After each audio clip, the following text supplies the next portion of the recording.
Essa aula aqui é sobre os procedimentos ainda de enfermagem, né? Sobre as necessidades humanas básicas.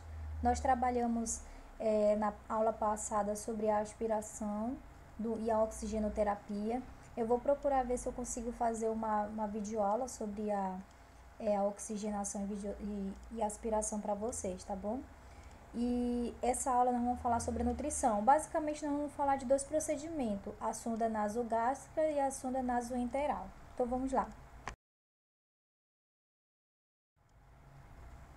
Então, pessoal, a terapia enteral, ela é algo que o enfermeiro trabalha diretamente também, junto com a comissão, né, de nutrição do hospital em si. E o enfermeiro ele está diretamente ligado a essa questão da terapia enteral. Existem algumas formas que a gente supre essa terapia enteral, que são as vias de acesso. Nós temos a primeira via, que é a sonda nasogástrica, que vocês veem nessa imagem aí. A sonda nasogástrica, ou seja, ela é passada pelo nariz e chega até o estômago. Nós temos a sonda orogástrica. A sonda orogástrica ela é muito utilizada mais em crianças, em bebês, quando estão internadas em UTI, né? E ela é passado pela boca até chegar no estômago, tá? Nós temos outro tipo de sonda, que é a sonda nasoenteral. Essa sonda nasoenteral ela é passada pelo nariz até chegar no intestino, ou seja, ela vai ultrapassar ou ela vai passar pelo estômago e vai chegar até o intestino, tá? E ela é um material diferente, ela tem um fio guia, que no final ela é importante porque é bem maleável. O material dessa sonda nasoenteral ela é diferente da sonda nasogástrica, viu? A gastrostomia também é um outro tipo de via de acesso para a terapia enteral, tá? Que é feito em cirurgia, uma inserção da sonda diretamente no estômago, ou seja, o paciente não vai ter o alimento passado pela boca e nem nada, vai ser diretamente no estômago. Isso significa que o alimento dessa sonda vai ser bem diferente de qualquer um dos outros alimentos, viu? Porque ele vai ter que já tá degradado todos os carboidratos, né? Os lipídios nem tanto, mas geralmente os carboidratos vai ser mais degradado, porque a degradação do carboidrato começa pela boca, como vocês sabem, como aprendemos em bioquímica. Nós temos outra forma que é a jejunostomia, que esse tipo de sonda, ela parece muito dessa sonda também do estômago, só que ela é feita em outras partes do intestino. Lembra que nós temos 3 vias. Na verdade, não é vias, é porções. O intestino ela é constituído por 3 porções, que é o duodeno, jejuno e ilho, viu? Então isso significa que esse tipo de sonda ele é colocado diretamente no jejuno, na segunda porção do intestino.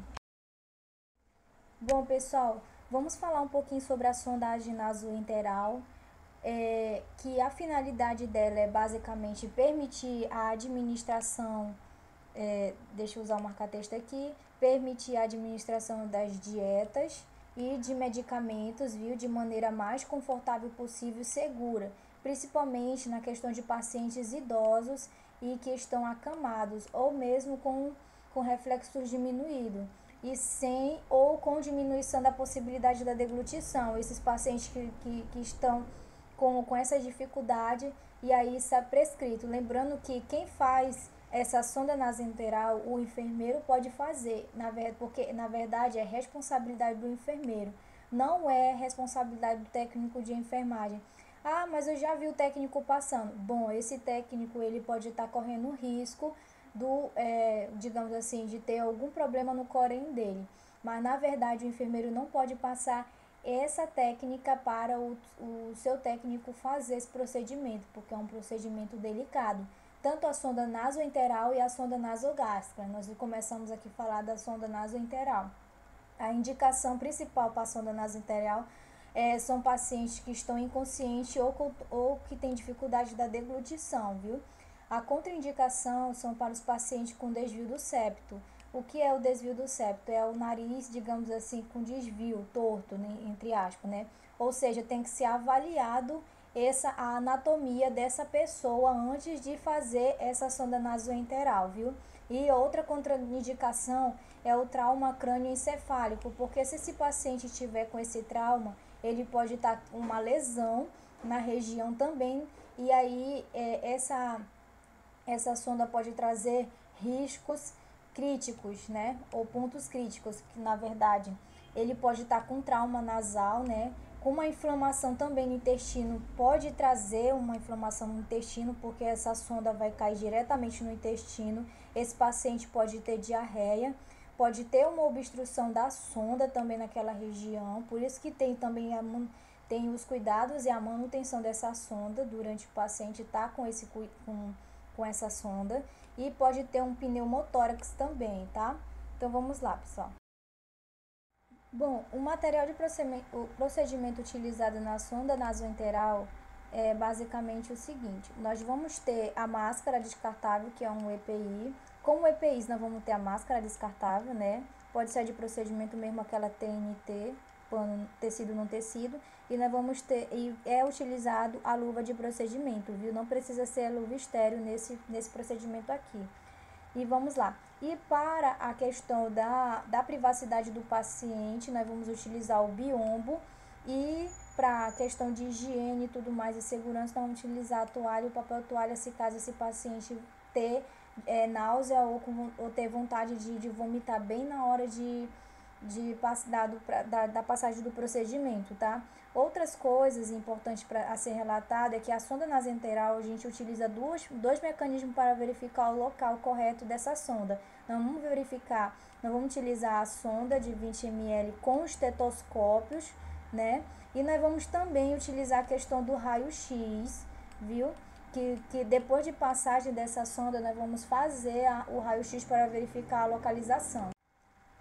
Bom, a bandeja em si, que vocês verificam aqui, vai ser mais utilizada para poder pegar todos os materiais necessários para fazer a passagem da sonda nasoenteral nesse paciente no leito, viu?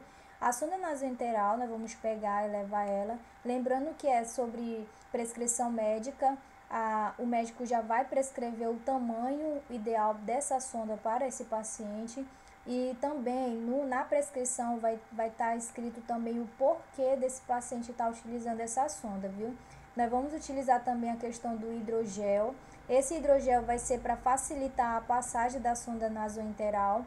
A gaze vai ser utilizada para fazer a limpeza aqui da região do nariz, antes da passagem, tá? Essa lanterna aqui vai ser justamente para verificar, fazer rápido o exame físico, para verificar se ele não tem um desvio do septo nasal, que como a gente viu anteriormente, é uma contraindicação. Aí nós vamos usar também o esparadrapo, que vai ser para fixação dessa sonda, né? Quando a gente tiver certeza da localização, nós vamos fazer a fixação. E o soro 09, se caso o paciente tiver com resistência para passar, que a gente vai colocar esse soro um pouquinho internamente, e também pode servir para a limpeza do nariz, viu? Tá, as recomendações para a questão da sonda nasoenteral é o seguinte: se esse paciente está com suspeita de TCE, é recomendada que seja utilizada a sonda orogástrica, ou seja, não pode passar uma sonda pelo nariz, devido a ele poder ter algum trauma ali naquela região e a gente pode piorar aquela lesão. O paciente com a suspeita de trauma raquimedular, ele não pode ser levado em decúbito, então a gente vai ter que fazer o procedimento deitado e com muito cuidado para não ocorrer a obstrução, a broncoaspiração desse paciente. É obrigatoriamente utilizado um raio-x no final do procedimento da sonda nasoenteral para verificar a localização correta, viu? E a importância do papel toalha justamente é basicamente para a questão da higiene pessoal do paciente, porque nós vamos colocar no tórax do paciente esse papel toalha, para se caso ele vier a vomitar náuseas, a gente venha conter ali com aquele papel, aquela toalha. A lubrificação do fio guia internamente vai ser esse caso esse paciente tiver com resistência a passar essa sonda nasoenteral. Lembrando, nasoenteral é porque essa sonda vai entrar pelo nariz e vai chegar depois do intestino, do estômago, ele vai chegar lá no intestino. E temos que guardar o fio guia, porque vai ser tirado e nós temos que colocar num saco limpo, viu? E a questão da localização e a fixação tem que ser verificado sempre que o paciente for ter uma dieta. Vai ter que ter feito a fixação correta e isso depende muito do protocolo de cada instituição. E se a gente vê que aquilo ali foi deslocado e tudo mais, que pode não estar localizado corretamente, a gente tem que testar antes da passagem da dieta. Bom, a sonda nasogástrica, ela tem como finalidade drenar o conteúdo gástrico, né? Porque muitos pensam que é só para alimentação, mas ele é para drenar também, se caso, por exemplo, o paciente está basicamente com uma compressão gástrica, nós vamos fazer uma descompressão também. Às vezes acontece quando há a questão de pacientes que cometem suicídio, né? Tomam medicações, aí a gente vai utilizar para fazer a lavagem gástrica também, né? Como está escrito aqui, refazer a realização de uma lavagem gástrica e a administração de medicamentos e também alimentos, viu? Tanto que algumas sondas nasogástricas, se vocês repararem, elas ficam com uma bolsa coletora, justamente para poder, após a lavagem, coletado esse conteúdo para fazer a verificação. Aí, muitas outras vezes é para fazer a administração de medicamentos ou de alimentos, tá? Às vezes o paciente, ele tem algum problema, que aí vem a questão da indicação, que é indicada para a questão da alimentação, né? E a hidratação, que o paciente ele não está conseguindo se alimentar e nem se hidratar direito, para a administração de alguns medicamentos com o paciente que tem possibilidade, né, de fazer isso, para a descompressão gástrica e a remoção parcial ou total do conteúdo gástrico e para proteção contra a broncoaspiração, tá? Nós temos outra situação que é a contraindicação dessa sonda. A contraindicação é quando tem uma malformação ou uma obstrução do septo nasal, viu? Aí se tem, mano, aí vai ser complicado. Nós vamos ter que fazer uma outra forma, ou que pode ser a orogástrica. Pode ter uma contraindicação se ele tem um desconforto respiratório muito importante e a questão da malformação, né? Ou obstrução mecânica das cirurgias do trato intestinal. Ou se ele tem neoplasia no esôfago ou no estômago. Quem é responsável por passagem da sonda é o enfermeiro. O técnico não passa a sonda nasogástrica nem a nasoenteral. Isso é responsabilidade do enfermeiro, viu? Relacionado aos pontos críticos, né, dessa sonda é que a localização da sonda sempre deve ser realizado antes da infusão, deve ser verificado essa localização se está em local correto. A sonda pode se deslocar também. Quando essa sonda pode se deslocar muito quando o paciente é bem ativo, né? E às vezes por causa da questão do aparelho respiratório, que ele pode se deslocar também para os pulmões. Por isso que a gente tem que tomar muito cuidado para verificar se está em local correto. Senão, durante a passagem da alimentação, esse paciente pode se afogar com a própria dieta. Outra situação é que ele pode ocasionar lesões orais também durante a passagem, ou até mesmo nasal bem no início, esofágicas, dependendo da grossura. Por isso que muitas vezes eu acabo dando prioridade para aquelas sondas menores também, né? Mas também temos que considerar a prescrição médica. Esse paciente pode ter hemorragia, a questão do epistaxe em si, o sangue saindo pelo nariz, ou otite média, né, que é a inflamação lá nos ouvidos, sinusite aguda, pneumonia aspirativa. Atentar também para a fixação adequada dessa sonda, que tem que estar bem fixado para não se deslocar, viu? E prevenir o seu no caso, prevenindo o seu deslocamento.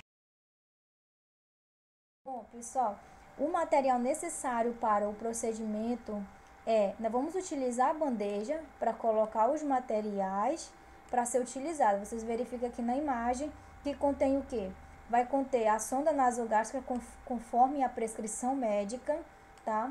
O gel hidrossolúvel, que vai ser para lubrificar essa sonda, para facilitar a passagem dessa sonda nesse paciente. Nós vamos utilizar a seringa de 20 e o estetoscópio para poder fazer o teste nesse paciente, viu? No final, não é necessário o raio-x, não vai ser necessário nesse procedimento, viu? Só na sonda nasoenteral. A gase vai ser basicamente para fazer a limpeza do nariz antes do procedimento. A toalha para o mesmo procedimento da sonda nasoenteral, devido à possibilidade do paciente ter náuseas ou vômitos. A luva de procedimento como um EPI, a máscara descartável também como um EPI do próprio profissional. E o esparadrapo e a fita adesiva hipoalérgena para poder fixar essa sonda. Esses são os materiais principais, viu, pessoal? Bom, as recomendações da sonda nasogástrica é basicamente: nós temos que orientar o paciente ou o acompanhante quanto ao volume e o tempo de infusão, viu? Nós verificamos em algumas situações, em determinados hospitais, que a fusão, que o volume a gente coloca ali a seringa, tira, né, o êmbolo e introduz a alimentação. Mas basicamente existe um aparelho, né, que é a bombinha de infusão, que a gente vai colocar o tempo máximo e o litro, o tempo por minuto ali, o que vai ficar passando nesse paciente basicamente a sonda, a alimentação ali, que era para ser assim. Em alguns hospitais, né, que vocês sabem, não é desse jeito, mas tem que ter esse aparelho de infusão aqui, esse êmbolo, porque ele vai monitorar corretamente o quanto esse paciente está recebendo de dieta. Mas ele é muito utilizado basicamente na UTI, viu? Mas todo paciente que vai receber sonda, pelo menos na teoria, deveria ter esse aparelho.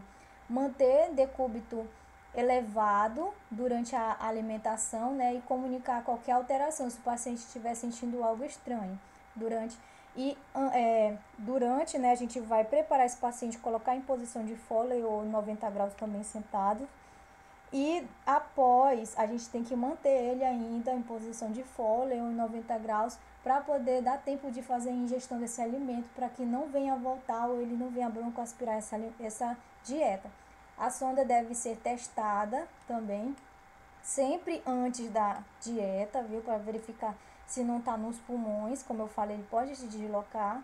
E após a administração da dieta, tem que manter a sonda limpa e permeável, colocando água, injetando água pela sonda, viu? O H2O. Vocês vão colocar um pouquinho de água para poder não obstruir essa sonda, viu? E temos que verificar alguns sinais de asfixia, de cianose, começar a tosse, ter dificuldade de respirar, porque pode ser indicativo que a sonda está no trato respiratório. E nesse caso a gente tem que tirar imediatamente essa sonda, verificar, e porque o paciente ele pode até ter uma broncopneumonia, viu? Aí verificar a questão da higiene nasal e oral, que deve ser feita rigorosamente antes da passagem da sonda nasogástrica, para evitar algum tipo de complicação, até mesmo uma infecção do trato respiratório ou mesmo trato gastrointestinal, tá? Bom, alguns pontos que devem ser levados em consideração relacionado à dieta desse paciente, tanto da sonda nasoenteral quanto da sonda nasogástrica, é verificar se a prescrição, quanto é que está da prescrição e a validade, porque nós vamos ter que controlar aquela bomba de infusão ali. Sempre que ao término da dieta, tem que irrigar a sonda, né, com água filtrada e destilada, para não obstruir ali a sonda, viu? As medicações, elas devem ser ministradas que vão ser ministradas pela sonda, elas têm que ser apropriadas para aquela forma de administração, que é a questão oral. E detalhe, se o paciente tenha duas medicações iguais, nós temos que controlar esse período, essa forma, para que não tenha a questão da interação medicamentosa desse paciente. O paciente, se ele tiver uma prescrição de 2 medicações, como eu falei, né, por sonda, não deve misturar essas medicações, viu? E deve realizar a limpeza das tampas conectoras. Então, vamos utilizar o álcool gel para higienizar essa entrada dessa sonda, viu? E deixar tampado, se caso é para dieta e tal. E conforme o protocolo, a questão também da parte externa também é importante deixar limpo.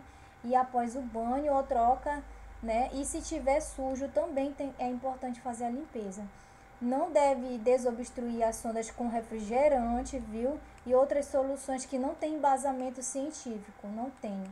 E nunca inserir o fio guia, no caso da sonda nasointeral, né?